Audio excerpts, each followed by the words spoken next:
Paul, thanks again for being with us.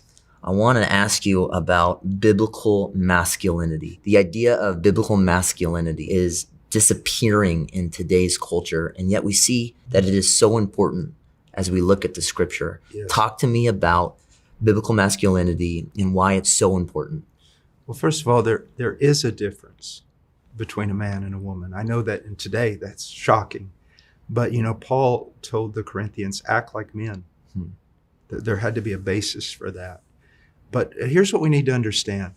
Let's say that my father's generation, and for the most part, my generation, the idea of being a man was John Wayne.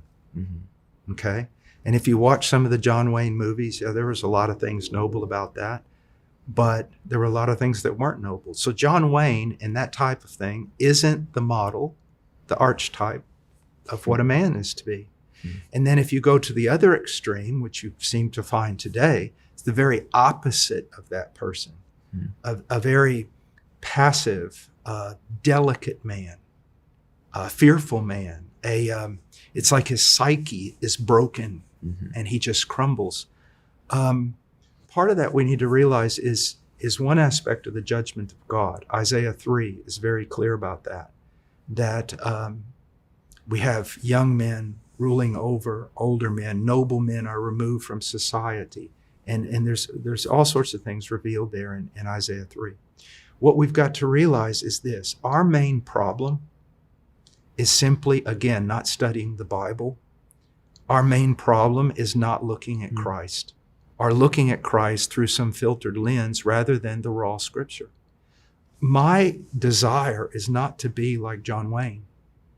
It's also not to be like the other extreme. I want to set my sights on being like Jesus Christ.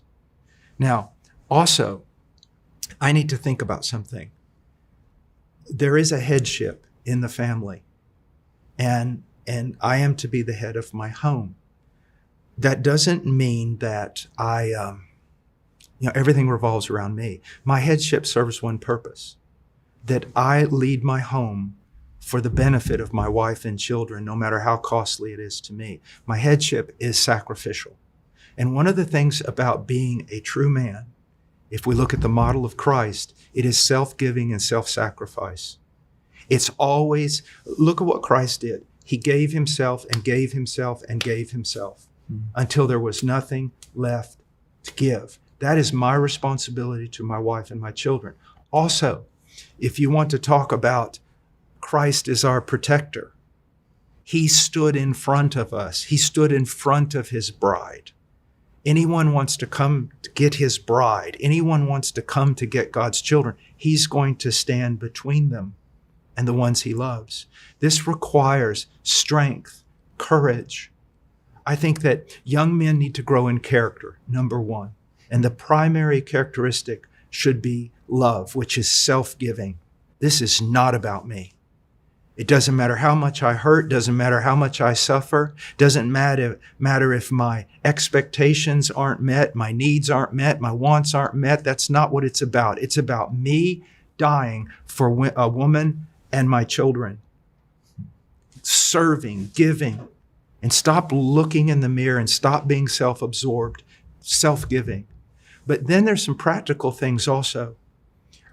It's my job to feed my family. And it doesn't matter, like in the rougher times when Heartcry was first starting out, working construction, doing all these different things, hours a day, coming home at night, whatever I had to do to put food on the table. That's my job. If someone's going to stand in the door and going to hurt my family, it's my job to stand in the door. Mm-hmm. It's my job to take the brunt of everything this world has to throw at my wife and my family.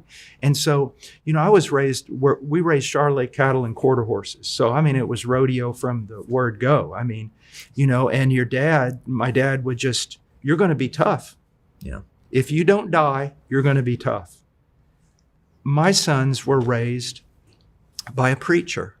Yeah. And they were homeschooled, so they weren't knocking about in football or rugby or this or that. And so I had to create scenarios, physical scenarios for them. I made them work. from the time they were little. They lifted weights. They learned how to fight. They did all these things because that's part of, when my sons marry, I expect them to do everything they have to do and be everything they have to be to protect that woman that they've married and to protect their children. And so there's all kinds of things that go into that. And we have to realize that, we want to know that there's a noble and righteous government. We want to know that all these things are in place to protect us. But the responsibility I have is above all those other things, to care for a wife. I told my boys, I said, let me look at your hands. Are there any calluses on your hands? All right, I'm going to work you. And that's what we did. Yeah. We did. So I created scenarios to make them tough. I didn't have much time for the outdoors because of my hectic schedule, but I made time. So they'd be sitting out in the snow for 10 hours, hunting or whatever, just to make them tough. Talk about work ethic and how important that is in the molding of men. Yeah, we lived up basically kind of up a hill with a logging road, and we had no central heat or air conditioning in our cabin for most of the years of the boys, and they were cutting wood constantly. Yeah. I know a man who lives in a suburb, and so what he would do when his sons would disobey, he went out to Lowe's and he bought a pallet of cinder blocks. There were probably 100 cinder blocks, and then he put an empty pallet way on the other side of the backyard. And he would have the boys, okay, you dishonored your mother. You're going to do 100 push-ups, this many sit-ups, and you're going to move all those cinder blocks from over there to over there. Yeah. And it just, toughness. Just briefly, Paul, you mentioned, your definition of masculinity is not some external facade. No. It is sacrificial service that is not defined, you said, by passivity, but because of inner strength, by being a man of character. Is there anything else, if you're talking to a young man, and I was 15, 25, 35, and you say, if you want to be a man, you need to do this, what would you say? I know this sounds just so simple, but you need to know who Jesus really was as he walked on this earth, and you need to imitate him. And you do that by, if you take some silly course on manhood, there's no telling what's going to end up.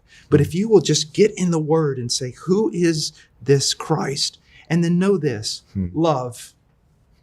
Look, I know a guy who went into the jungle with me one time. He was slight. He was afraid of absolutely everything. I mean, he was so afraid. He was afraid of his shadow, the leaves, the spiders, the snakes. He was afraid of everything. You'd say, well, how can you admire a guy like that? I admire him. Why? He was slight. He wasn't strong. He wasn't necessarily an outdoorsman, and he was scared. Do you know why he was there? Love. He was there because he loved the people and he wanted them to know Christ. It's love that makes a man strong. It's love that makes a man fight like a tiger. It's love.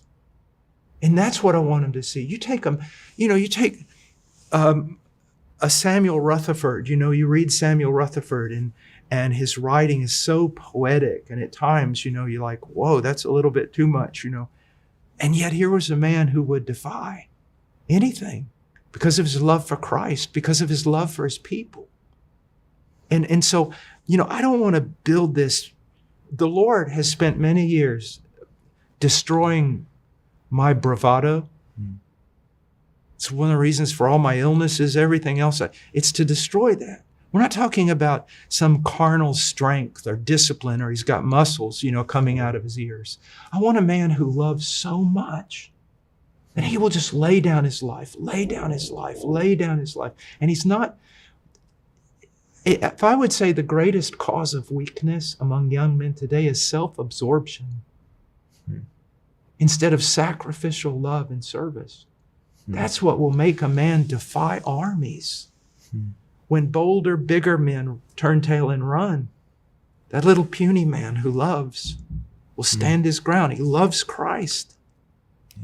And someone will say, are you afraid? Yes, I'm afraid. There's been so many times I've been so afraid I didn't know what to do. What keeps you in those moments? Because you're going to face enemies that it doesn't matter who you are. This is not the movies. They're going to take you down. And what makes you stand is not that you know Krav Maga. What's going to make you stand is you've been conformed to the image of Christ and you love. And as you said, act like men is a biblical command. Yes. So I'm thankful just for your clarity on relaying to us what that even means and how it's possible. So thank you so much, Paul. All right.